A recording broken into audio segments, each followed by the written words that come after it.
Saya Prabowo Subianto, Presiden Republik Indonesia, meresmikan kawasan ekonomi khusus Industropolis Batang, Jawa Tengah. Yang kalian lihat ini adalah Shenzhen, sebuah kota yang dulu nggak dianggap, hanya desa nelayan kecil, berlumpur, kumuh, dan nyaris tanpa masa depan. Gak ada yang nyangka tempat ini bisa berubah, tapi lihat sekarang, gedung pencakar langit menjulang, jalanan dipenuhi mobil listrik.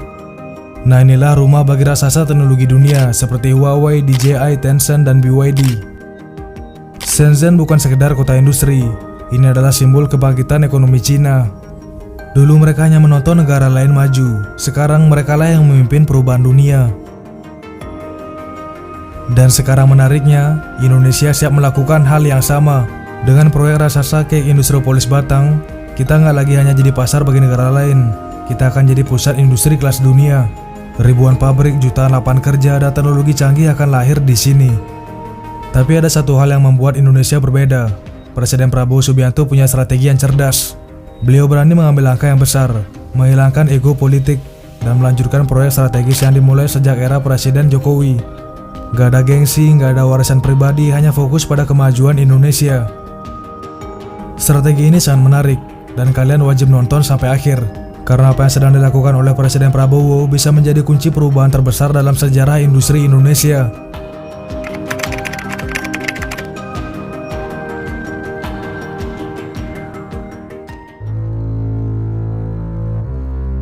Kita nggak bisa asal bikin cake dan berharap bisa jadi Shenzhen.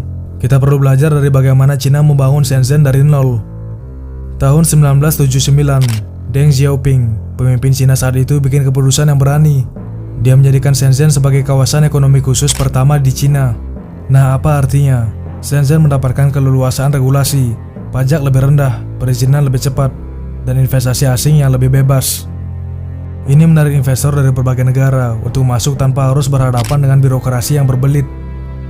Tapi ada satu hal yang menarik, yang bikin Shenzhen benar-benar berkembang pesat. Pemerintahannya nggak cuma ngasih insentif, mereka juga turun tangan langsung membantu perusahaan lokal berkembang. Sebagai contoh nih, Huawei, yang kini menjadi raksasa teknologi global, dulu hanyalah perusahaan kecil yang menjual produk router Cisco. Sampai akhirnya Ren Zhengfei, pendiri Huawei, yakin kalau mereka bisa bikin produk sendiri yang lebih baik. Masalahnya mereka nggak punya modal besar untuk produk massal. Nah, apa yang dilakukan pemerintah Shenzhen? Mereka membantu Huawei mendapatkan kredit dari bank, memastikan perusahaan ini bisa berkembang. Bahkan nih, kalau ada peraturan yang menghambat inovasi perusahaan mereka, pemerintah Shenzhen siap merevisi undang-undangnya. Nah, itu sebabnya sekarang Huawei bisa jadi ancaman serius bagi industri teknologi Amerika Serikat.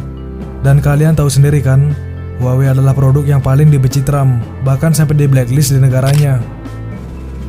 Gak hanya itu, Shenzhen juga berhasil menciptakan lingkungan yang mendukung inovasi.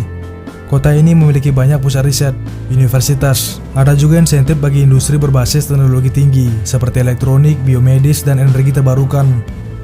Pada tahun 2025 ini, Shenzhen menargetkan pertumbuhan ekonomi sebesar 5,5% dengan menciptakan 200.000 lapangan kerja baru.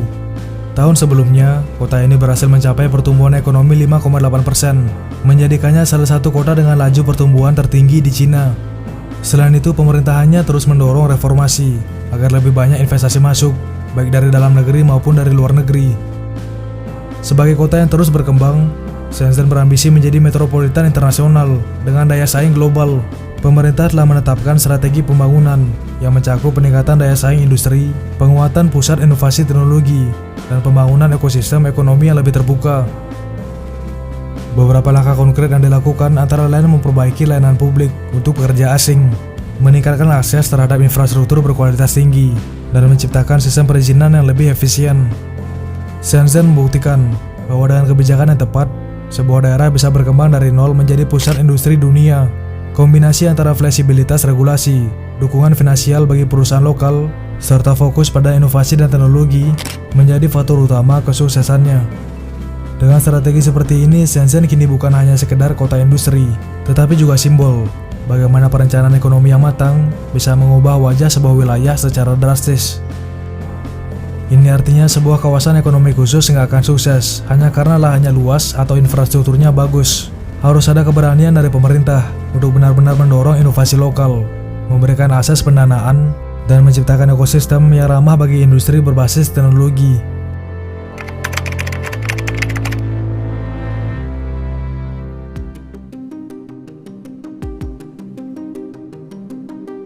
Inilah kawasan ekonomi khusus Industriopolis Batang, sebuah mega proyek yang sedang dibangun untuk mengubah wajah Indonesia.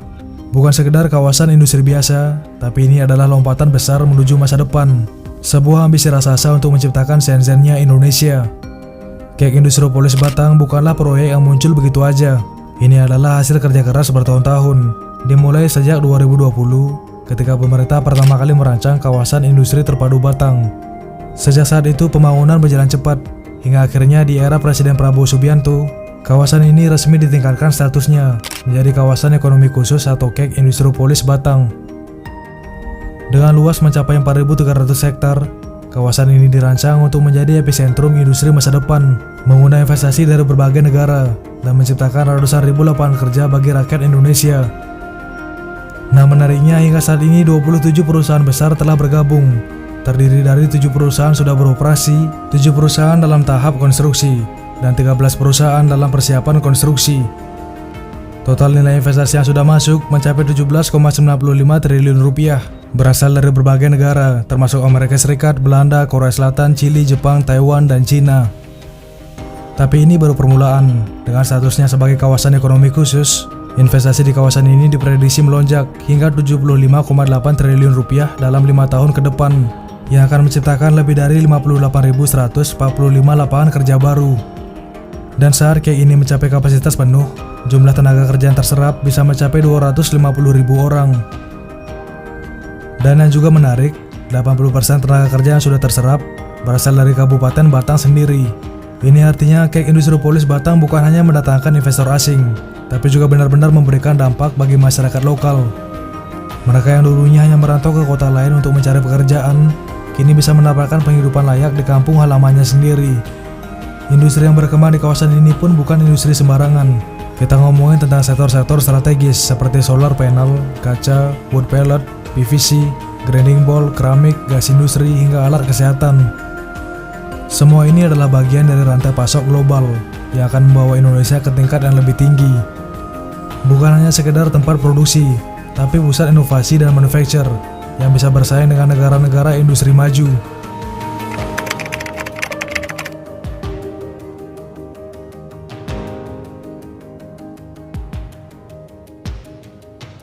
Dari semua angin surga ini, bagaimana cara Indonesia memastikan bahwa KEK Industriopolis Batang benar-benar berkembang pesat?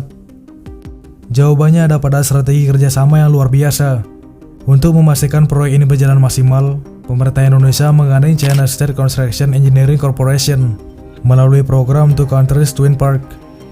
Ini adalah terobosan besar yang akan mempercepat pertumbuhan kawasan ini dengan menghadirkan investor global dalam jumlah yang besar. Dengan adanya kerjasama ini, 20 perusahaan asal Cina sudah bersiap berinvestasi di Batang, membawa total investasi baru yang diperkirakan mencapai 60 triliun rupiah dalam 5 tahun ke depan. Ini bukan angka yang kecil, ini adalah bukti bahwa dunia kini mulai melihat Indonesia sebagai destinasi utama industri dan investasi.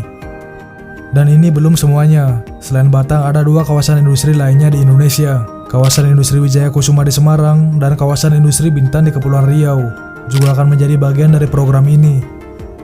Bayangkan, Indonesia nggak hanya membangun satu pusat industri kelas dunia, tapi 3 sekaligus. Jika ini bukan langkah besar menuju kemajuan, lalu apa lagi? Dan yang membuat proyek ini semakin menarik adalah bagaimana pemerintah Indonesia mempersiapkan segalanya dengan matang. Regulasi yang fleksibel, insentif pajak yang menarik, dan infrastruktur yang terus dikembangkan menjadi faktor utama yang memastikan bahwa para investor tidak hanya datang sesaat, tetapi benar-benar menetap dan tumbuh bersama Indonesia. Dan dengan adanya proyek ini, ormas liar yang mengganggu investor akan sulit mendapat akses untuk diganggu. Dan di balik semua ini ada satu hal yang perlu dicatat. Proyek ini bukan sekedar ambisi satu orang atau satu pemerintahan. Ini adalah hasil kerja keras lintas generasi, dari pemimpin sebelumnya hingga pemimpin saat ini. Presiden Prabowo Subianto secara terbuka mengakui bahwa proyek ini adalah kelanjutan dari fondasi yang telah diletakkan oleh Presiden sebelumnya, Joko Widodo.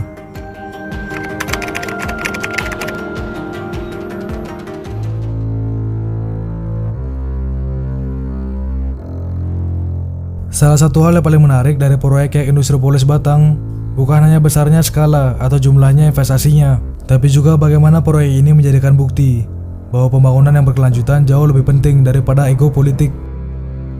Dalam politik seringkali ada kecenderungan untuk membangun sesuatu yang benar-benar baru agar bisa diklaim sebagai warisan pemerintahan tertentu. Namun dalam kasus kawasan ekonomi khusus Industripolis Batang, kita melihat hal yang berbeda, sebuah kesinambungan kepemimpinan yang nyata. Presiden Prabowo Subianto secara terbuka mengakui bahwa proyek ini adalah kelanjutan dari fondasi yang telah diletakkan oleh mantan Presiden Joko Widodo. Ini adalah pernyataan yang sangat penting dan menunjukkan bahwa pembangunan di Indonesia tidak boleh terhenti hanya karena pergantian pemimpin. Sebaliknya, proyek-proyek besar seperti kayak Industripolis Batang harus terus berlanjut, semakin diperkuat dan dikembangkan lebih jauh demi kepentingan nasional. Nah, kesinambungan kepemimpinan dalam proyek ini juga menunjukkan bahwa Indonesia sedang menuju ke arah yang lebih matang dalam pembangunan ekonomi. Gak ada lagi mentalitas proyek pemerintahan ini versus pemerintahan itu, melainkan kesadaran bahwa proyek-proyek besar harus dijalankan dengan visi jangka panjang. Kita bisa belajar dari negara-negara yang telah sukses dalam pembangunan industrinya. Cina misalnya berhasil membangun Shenzhen menjadi kota industri kelas dunia bukan dalam 1 atau 2 tahun, tetapi melalui proses yang panjang, melibatkan banyak pemimpin yang terus menyempurnakan kebijakan sebelumnya. Jadi ini adalah bukti bahwa pembangunan tidak boleh berhenti hanya karena pergantian pemimpin. Ini adalah masa depan Indonesia, dan masa depan itu harus terus dibangun tanpa terhambat oleh ego politik.